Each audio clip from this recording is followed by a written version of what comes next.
Welcome back again. So our topic is related to the three laws of motion. So we have here a sample problem.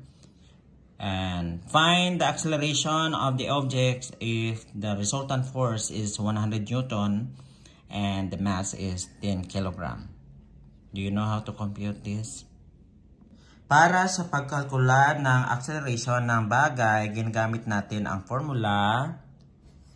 Acceleration equals force divided by mass. Na kung saan ang acceleration ay acceleration. At ang F naman, ito ang resultant force.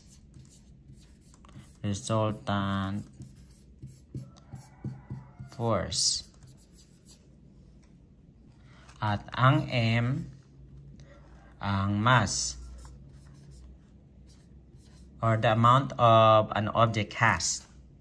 How to compute? So, isulat natin ang formula, which is acceleration equals force divided by mass.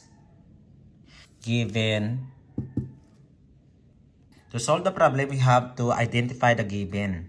Ibinigay natin ang resultant force ay 100 Newton at ang mass ay 10 kilogram. Kasi itong given ay i-substitute natin sa formula. So ito no yung formula, acceleration equals force divided by mass. So equals force, meron tayo resultant force na 100 Newton, tsaka divide lang yan sa 10 kilogram na ang ating mass. Then divide the 100 Newton to 10 kilogram. So we'll have acceleration is 10 Newton kilogram or 10 meter per second squared. So ito na yon ang acceleration ng object,